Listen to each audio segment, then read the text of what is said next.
Hello, आपका स्वागत है मेरे चैनल पे। मेरा नाम है राज और आप देख रहे हैं रोड टू टेक।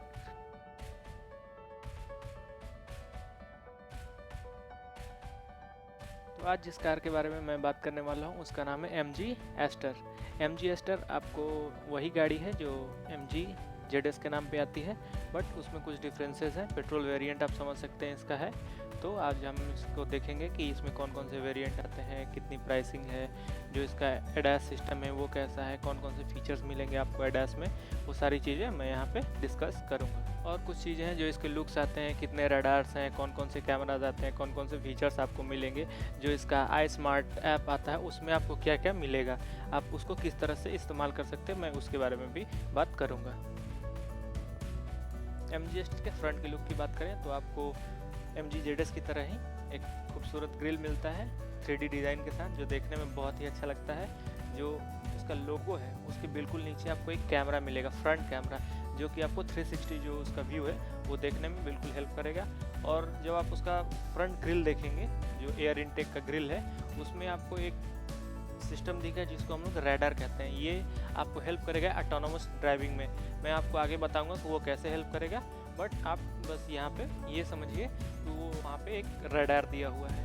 आपको एक फॉग लैम्प भी मिलेगा उसमें सामने की तरफ, और जो हेडलाइट यूनिट है वो फुल LED है, हॉकाई डिज़ाइन के साथ आता है। और जो उसका लुक है प्रोजेक्टर के साथ जब वो जलता है तो देखने में बहुत ही सुंदर लगता है। साइड की बात करें तो इसका जो लुक है वो काफ़ी हद तक MG ZS जैसा ही है, लेकिन इसमें कुछ बदलाव है। जो इसका एलॉय व्हील है, 17 इंच का जो एलॉय व्हील है वो आपको टरबाइन ब्लेड इंस्पायर्ड मिलेगा, जो कि देखने में बहुत ही सुंदर लगता है। जब ये गाड़ी चलती है तो उसके साथ जो वो लुक आता है वो बहुत ही अच्छा आता है। और आपको जो इंडिकेटर्स है वो आपको ORVMs मिल जाएंगे, LED इंडिकेटर्स आपको मिलेंगे, और वो फोल्डेबल है टोटली। तो जब आप लॉक या अनलॉक करेंगे तो वो फोल्ड और अनफोल्ड हो जाएंगे ऑटोमेटिकली। बात करें तो यहाँ पे भी आपको फुल LED टेल लैंप मिलेंगे, जो देखने में बहुत ही सुंदर लगता है। और पीछे की तरफ भी एक कैमरा मिलेगा लोगों के पास ही, जो कि आपको रियर व्यू मॉनिटरिंग में हेल्प करेगा। जब आप गाड़ी अपनी या फिर व्हीकल अपनी बैक कर रहे होंगे, या फिर अगर आप देखना चाहेंगे पीछे का लुक, तो उसमें आपको बहुत ज़्यादा हेल्प करेगा। पीछे की तरफ आपको डिफॉगर भी मिलेगा। अगर आपकी गाड़ी के पीछे फॉग जम जाता है तो उसको आप डिफॉग कर सकते हैं। अब मैं बात करने जा रहा हूँ इंटीरियर की। इंटीरियर जब आप इसका देखेंगे तो जब इसका आप टॉप मॉडल लेंगे, सेवी या फिर शार्प ऑप्शनल, तो उसमें आपको रेड और ब्लैक का कॉम्बिनेशन मिलेगा। और जो उसका डैशबोर्ड है उस पर जो लेदरेट फिनिश है वो बहुत खूबसूरत लगता है रेड और ब्लैक के साथ देखने में। जब आप उसको अपनी आंखों से देखेंगे तो वो आपको बहुत अच्छा लगेगा, भले ही आपको फ़ोटोज़ में उतना अच्छा ना लग रहा हो, लेकिन जब उसको टच करेंगे तो बहुत ही सॉफ्ट टच मटेरियल है, तो आपको बहुत अच्छा लगने वाला है। जो उसकी स्टेयरिंग है वो लेदर रैप्ड है, तो वो भी पकड़ने में काफ़ी अच्छा रहेगा। उसी पे आपको स्टेयरिंग माउंटेड कंट्रोल्स और क्रूज़ कंट्रोल के सारे ऑप्शन या बटन कह लीजिए वो मिल जाएंगे।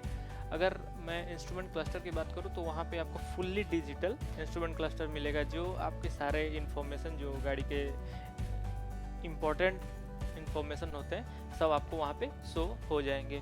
सेंटर कंसोल की बात करें तो वहाँ आपको एक गियर नॉब मिलेगा, मैनुअल, CVT, या फिर अगर टॉर्क कन्वर्टर लेते हैं तो उसमें भी आपको एक गियर नॉब मिलेगा, ऑटोमेटिक या फिर मैनुअल का। और आपको वहाँ पे पावर आउटलेट के ऑप्शन मिलेंगे। यहाँ पे फास्ट चार्जिंग 12 वोल्ट की भी मिलेगी, और 10 इंच का टच स्क्रीन आपको मिलेगा, HD टच स्क्रीन, जिसमें आपको एंड्रॉयड ऑटो और एप्पल कारप्ले का सपोर्ट भी मिलेगा। अगर आप इसका टॉप मॉडल लेते हैं तो उसमें आपको सबसे ऊपर डैशबोर्ड पे एक मिनियन टाइप का कुछ दिखेगा, जो खिलौना ही समझ लीजिए। वो AI, बट उससे आप बात कर सकते हैं, कोई भी काम करा सकते हैं। जब आप उसको बोलेंगे, ये कई भाषा को सपोर्ट करता है, जैसे कि अगर आप इंग्लिश में बात करते हैं, जैसे हिंदी और इंग्लिश मिक्स, तो उसको भी ये बहुत अच्छी तरह से समझता है। जैसे जैसे आप इससे यूज टू होते जाएंगे, ये आपके बातों को और अच्छे से समझती जाएगी। जैसा कि MG ने बताया कि ये AI है, तो जैसे जैसे आप इनसे इंटरेक्ट करते जाएंगे ये आपकी चीज़ों को बिल्कुल सीखते जाएगी। MG एस्टर के इंजन की बात करें तो ये 2 इंजन ऑप्शन में आता है, केवल और केवल पेट्रोल के दोनों ही ऑप्शन हैं। जो पहला ऑप्शन है वो है 1.5 लीटर या 1500 सीसी 4 सिलेंडर पेट्रोल इंजन, जिसमें आपको 6 स्पीड मैनुअल और CVT का ऑप्शन मिलेगा। ये इंजन आपको 110 हॉर्स पावर और 144 न्यूटन मीटर का टॉर्क प्रोड्यूस करके देगा। दो इसका दूसरा इंजन है जो इसका दूसरा इंजन है वो 1.4 लीटर या फिर आप कह सकते हैं 1400 सीसी का, जो आपको 140 हॉर्स पावर और 220 न्यूटन मीटर का टॉर्क देगा। इसके साथ आपको जो ऑप्शन में मिलेगा वो सिर्फ और सिर्फ 6 स्पीड टॉर्क कन्वर्टर मिलेगा।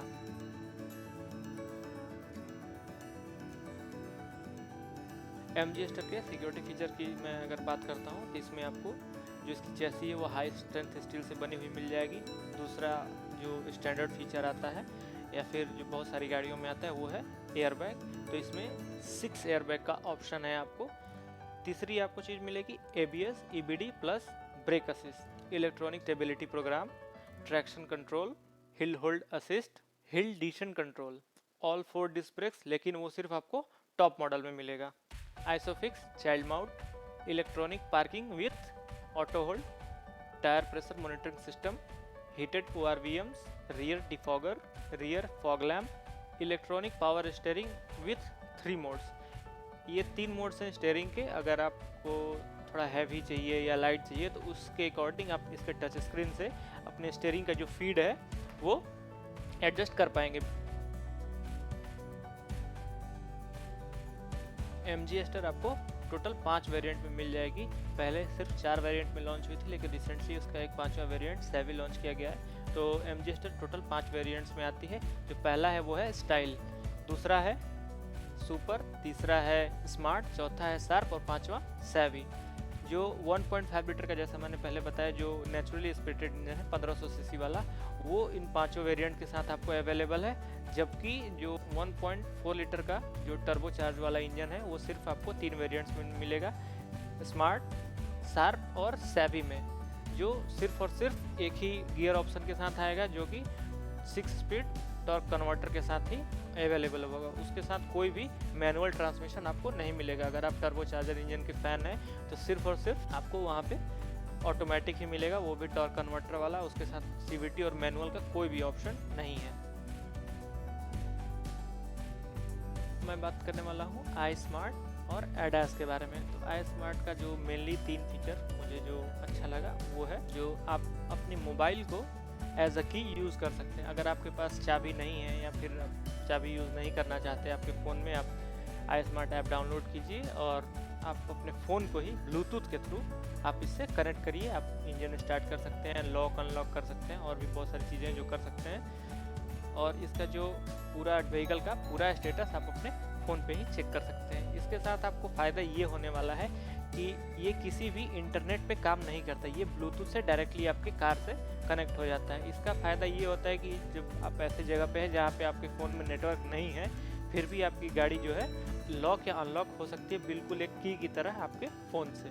दूसरा सबसे अच्छा फीचर मुझे लगा इसका, जो जियो सावन का आपको प्रीमियम पैक मिलेगा। उसके साथ आप अनलिमिटेड गाने जितने चाहें उतने सुन सकते हैं। आपको बिल्कुल भी सोचने की ज़रूरत नहीं है, आप अनलिमिटेड पॉडकास्ट और म्यूज़िक जियो सावन के थ्रू सुन सकते हैं। तीसरा जो फीचर है वो है सिस्टम चेक। आप पूरी अपनी गाड़ी का जो एक नॉर्मल चेकअप है वो कंप्यूटर के थ्रू आप अपने फ़ोन के कमांड के साथ कर सकते हैं। इसमें एक सिस्टम दिया गया है जिसको ADAS कहते हैं, जो उसका अगर फुल फॉर्म मैं बताऊं तो वो होता है एडवांस ड्राइवर असिस्ट सिस्टम, जिसमें इसके मेनली 5 फीचर्स हैं। अगर आप छोटे छोटे फीचर्स को ऐड करेंगे तो वो 14 न्यू फीचर्स हैं जो कि आपको इस गाड़ी के साथ मिलेंगे। जो पहला मेजर फीचर है वो है लेन असिस्ट। लेन असिस्ट क्या होता है कि जब आप गाड़ी एक लेन से अपनी कार को एक लेन से दूसरे लेन में शिफ्ट कर रहे होते हैं तो बहुत बार क्या होता है कि आप ध्यान नहीं देते हैं, पीछे से कोई गाड़ी आ रही होती है, तो ये आपको हेल्प करेगा, डिटेक्ट करके बताएगा कि नहीं आप लेन चेंज नहीं कीजिए, पीछे से कोई कार या कोई ट्रक या कुछ भी आपकी तरफ बढ़ रहा है। इसका दूसरा फ़ायदा ये है लेन असिस्ट का कि जब भी आप कार चला रहे होंगे तो एक ऐसा पॉइंट आता है ORVM में, आपको जो बगल वाली गाड़ी है वो बिल्कुल दिखती ही नहीं है कि कोई कार है भी या नहीं। इसमें भी आपको बहुत ज़्यादा हेल्प हो जाएगी। इसमें लेन चेंजिंग के साथ ही आपको लेन चेंजिंग वार्निंग में देगा कि जब आप ब्लाइंड स्पॉट पे कोई कार होगी या फिर कोई व्हीकल होगा तो ये आपको बता देगा डिटेक्ट करके कि नहीं आप अपना लेन चेंज ना कीजिए, बगल में आपके कोई कार है। आपको ORVM पे ही उसका इंडिकेशन जो वार्निंग है वो शो हो जाएगा। तीसरा सबसे अच्छा फीचर है इसमें जो ऑटोनोमस लेवल 2 का है, उससे फ़ायदा ये है कि ये आपको पूरे लेन के बीचों बीच रखने में हेल्प करेगा। ये ऑटोमेटिकली आपकी स्टीयरिंग को टर्न करके आपको लेन के बीचों बीच रखेगा जहाँ पे भी ये अवेलेबल होगा। जहाँ पे भी जैसे हाईवे पे चल रहे हैं वहाँ पे लेन अवेलेबल है तो ये आपको बीचों बीच लेन के रखेगा, जबकि आपको इसकी स्टीयरिंग को छूने की बिल्कुल भी ज़रूरत नहीं है। ये बिल्कुल आपको बीचों बीच जो लेन के बीचों बीच आपको रखेगा। दूसरा फीचर है speed assist system. Speed assist system का फ़ायदा ये है कि अगर आप हाईवे पर चल रहे हैं और उसकी speed limit 100 kilometre per hour या फिर 80 किलोमीटर पर आवर है और उस पर आपका बोर्ड लगा हुआ है कि इतने किलोमीटर पर आवर की है, तो गाड़ी खुद ब खुद कैमरे से उसको डिटेक्ट कर लेगी और आपको वहाँ पे इंस्ट्रूमेंट क्लस्टर में आपको बताएगी कि यहाँ पे इतने की स्पीड लिमिट है, तो कृपया आप उतनी स्पीड कर लें, या फिर ये आपको खुद ब खुद उस लिमिट पे ही रखेगी ताकि उससे आप ऊपर ना जाएं। अगर आप थोड़ा एक्सेलरेटर अगर थोड़ा सा पुश करते हैं तो आपका कोई भी उस पर कंट्रोल नहीं होगा, लेकिन अगर आप रियली चाहते हैं कि उससे स्पीड ज़्यादा हो तो आपको जो पेडल है वो हार्ड प्रेस करना पड़ेगा, तो ये इस कमांड को भी ओवरराइड करके स्पीड बढ़ा देगी। नहीं तो ये उसी कमांड पे चलेगी जितना उस हाईवे पे लिखा होगा कि 80 किलोमीटर पर आवर या फिर 100 किलोमीटर पर आवर। जैसा कि मैंने पहले बताया था कि जो इसमें आगे एक रेडार लगा हुआ है नीचे ग्रिल के पास, तो उसका फ़ायदा यहाँ पे ये मिलने वाला है कि इसमें एक फीचर मिलता है फ्रंट कोलिजन वार्निंग। तो जब आप तेज़ी से किसी व्हीकल की तरफ बढ़ रहे हो या फिर किसी भी चीज़ की तरफ बढ़ रहे हो, तो आप अगर आपकी स्पीड ज़्यादा है और उसकी स्पीड कम है तो आप उसमें कोलाइड ना कर दें या फिर टकरा ना जाए, उसकी वार्निंग आपको पहले ही ये दे देगी कि आपकी स्पीड ज़्यादा है और सामने वाली जो व्हीकल है उसकी स्पीड कम है। तो इससे आपको बहुत ज़्यादा हेल्प हो जाएगी इनिशियल ब्रेक करने में। चौथा इसका फ़ायदा है एडेप्टिव क्रूज़ कंट्रोल का। जो ऑटोनोमस लेवल 2 की ड्राइविंग है उसमें आपको सबसे ज़्यादा देखने को मिलेगा क्रूज़ कंट्रोल का। जो एडेप्टिव क्रूज़ कंट्रोल आपको इसमें मिल रहा है वो बहुत ही एडवांस है, क्योंकि जब भी आप किसी कार के पीछे चले जाते हैं, आपकी अगर स्पीड 60 है और उसकी 30 है, तो जैसे ही उसके आप पास जाएंगे तो आपकी कार ऑटोमेटिकली आगे वाली कार के अकॉर्डिंग अपनी स्पीड 30 पे सेट कर लेगा। और इसका फ़ायदा ये भी है कि जब वो कार ऑटोमेटिकली अपनी स्पीड 30 से 40 या 50 कर लेगी तो आपको कोई एक्सलरेटर या फिर कुछ करने की ज़रूरत नहीं, ये भी उसी के साथ साथ अपनी स्पीड ऑटोमेटिकली इंक्रीज़ कर लेगी। आपकी कार ऑटोमेटिकली सामने वाली कार के साथ अपनी स्पीड इंक्रीज़ कर लेगी जितना आप क्रूज़ कर रहे होंगे। इसका फ़ायदा ये होता है हाईवेज़ पे या फिर कहीं आप जा रहे हो और अचानक से आपके सामने की कार स्लो हो जाती है, तो ये टकराने के बजाय एकदम अपने उसके पीछे लग जाएगी। एडेप्टिव क्रूज़ कंट्रोल का एक और ये फीचर है कि जैसे आप किसी कार के पीछे धीरे धीरे चल रहे हैं और आप लेन चेंज करके इंडिकेटर देके लेन चेंज कर लेते हैं, तो आपके आगे की जो गाड़ी है वो हट जाती है, तो ये ऑटोमेटिकली फिर से उस लेन में अपनी स्पीड जिस स्पीड पे आप भी सेट किए होंगे इसकी स्पीड क्रूज स्पीड, उस पर ये ऑटोमेटिकली वापस चलने लगेगी। नेक्स्ट फीचर जो आपको मिलेगा एडास में वो है रियर ड्राइवर असिस्ट सिस्टम। इसमें क्या होगा कि जब भी आप अगर अपनी कार को बैक कर रहे होंगे तो अगर आपके पीछे कोई ऑब्जेक्ट है, कार के पीछे कोई ऑब्जेक्ट है या फिर कोई पोल है या फिर कोई गाड़ी खड़ी है, तो ये आपको एक वार्निंग देगी जिससे कि आपको पता चलेगा कि एग्जैक्ट लोकेशन क्या है, आपके जो इंस्ट्रूमेंट क्लस्टर है कार का उस पर शो करेगा। या फिर कभी होता है कि आप कार बैक कर रहे हो और आपकी कार के पीछे से कोई कार आपकी तरफ बढ़ रही होती है, तो इसका जो रडार है पीछे की तरफ जो 5 रडार दिए गए हैं उसकी हेल्प से आपको ये पहले ही वार्न कर देगा कि आप बैक ना कीजिए, आपके पीछे जो है कोई कार या व्हीकल तेज़ी से बढ़ रही है। तो आपको ये बहुत ज़्यादा हैंडी फील होगा। इसका एक और फ़ायदा ये है कि जब आप टाइट पार्किंग में होंगे तो आपका जो पोजीशन है वो एग्जैक्ट पोजीशन जज करने में आपको काफ़ी ज़्यादा हेल्प हो जाएगी, क्योंकि इसमें जो पीछे बहुत सारे रडार्स दिए गए हैं उसकी हेल्प से आप बहुत ज़्यादा टाइट पार्किंग में भी अच्छे से पार्क कर पाएंगे। नेक्स्ट फीचर आपको मिलता है वो है इंटेलिजेंट हेडलैम्प कंट्रोल। इसका जो आपको फ़ायदा है वो रात को मिलेगा, क्योंकि जब आप रात को ड्राइव करते हैं तो सामने वाली व्हीकल की जो लाइट है आपकी आंखों पे चमकती है, उसकी वजह से आपको सामने की चीज़ों को जज करने में बहुत ज़्यादा मुश्किल होती है। इस कार के साथ जो फीचर आता है इंटेलिजेंट हेडलैम्प कंट्रोल का, उससे आपको एक सहूलियत मिल जाएगी कि जब भी आप रात को ड्राइव कर रहे होंगे तो आपकी कार की जो हेडलाइट है ऑटोमेटिकली डाउन हो जाएगी। जब भी ये डिटेक्ट करेगा कि सामने से कोई कार आ रही है या फिर कोई व्हीकल आ रहा है तो ये ऑटोमेटिकली ये अपनी लाइट को डाउन कर लेगा, और जब वो क्रॉस कर जाएगी आपको तो ये ऑटोमेटिकली जो आपका लाइट है वो वापस से उस पोजीशन में कर देगा जो पहले था। इससे आपका जो एक्सीडेंट होता है, जो रात को आँख पे लाइट चमकने की वजह से जो एक्सीडेंट्स हो जाते हैं, जो आपको जज करने में मुश्किल हो जाती है, उसका जो रेट है वो काफ़ी कम हो जाएगा। Thank you for watching this video. अगर आपको ये वीडियो पसंद आ रहा हो तो कृपया करके एक लाइक दे दें और सब्सक्राइब कर ले चैनल को। ऐसे और कंटेंट आते रहेंगे, और अगर आपको कुछ सजेशन देना है तो कृपया ये इस वीडियो का जो कमेंट है उसमें आप लिख दें।